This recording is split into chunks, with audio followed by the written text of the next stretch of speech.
I'm here with Dr. Andre Rogers, Professor of Church Ministries, Director of the Doctor of Ministerial Leadership Program, and Special Assistant to the President. Dr. Rogers, how much authority should a pastor have when leading a church? Well, I think absolute authority corrupts absolutely.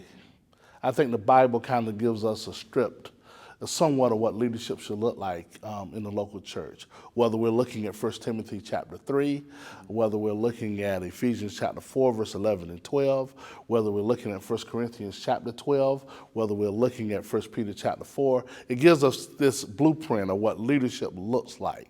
At least for my taste buds, leadership should follow giftedness, not giftedness follow leadership. I think as we look at where people's niche really comes up, where they really fit into the body, whether it's teaching, whether it's administration, whether it's giving, I think we should really look at their giftedness first and see where they fit in. I've been in churches before where some guys felt like they had all the giftedness of the church, where they felt like they were the apostle and the prophet and the evangelist and the pastor and teacher.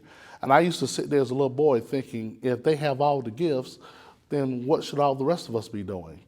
And now as I've gotten older, I realize that not one person has all the gifts, that we spread these gifts out throughout the body, whether it's little a apostle, because I don't believe in a big A apostle in terms of the present time in which we're living in, or prophet in terms of preachers which proclaim the word, or the evangelists who spread, or the shepherds, or the teachers in church. I believe that leadership should be spread out. I'm looking at the Church of Antioch in the book of Acts. It was shared leadership, and I think we should share leadership. Now, back to your particular question about a pastor. I do believe that the pastor should have authority. I believe that the pastor should have say-so. The pastor should have input, but no pastor should have all the input of all the authority or all the say-so. People are not around you to be robots. We should train them to have voices, to have visions, to have dreams, to understand how to develop this leadership process. So absolute power corrupts absolutely, and I don't want to see that happen in our churches. We should share this leadership mandate and carry it on to the next level. So you're a big believer in the priesthood of all believers? That's the only way the scripture really teaches it, is the priesthood of all believers. 1 Peter chapter 2, I believe that with all of my heart. Great. So have you seen abuse of power be different in different churches as far as like the culture of the different churches? Oh, yes. Oh, yes. How so? I've seen groups where they almost worship their pastor. And when I say almost worship, in my opinion, they did worship their pastor. Because their pastor didn't understand that the Lord is there to be worshiped, not him, not her.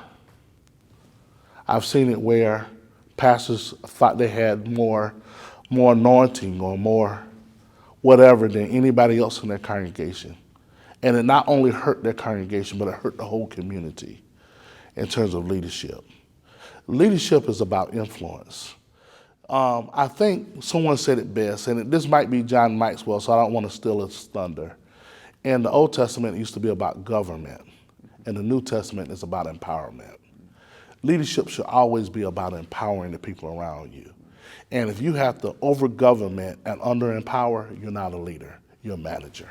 What about the opposite problem? Have you ever seen a situation where the pastor didn't have enough authority?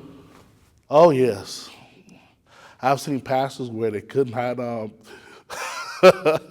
they could not decide anything in the church. Okay. They could not develop people. They could not lead people.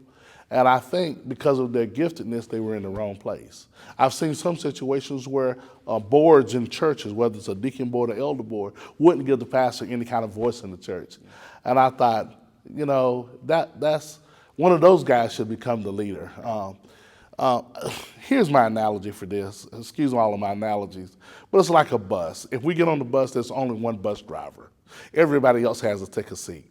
Jim Collins in his book, Good to Great, reminds us that we have to get the people in the right seat on the bus.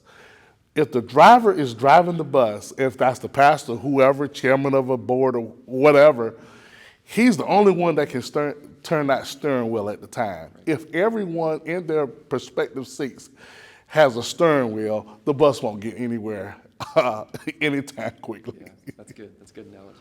All right, thank you for your answer today. Appreciate it. Bless you.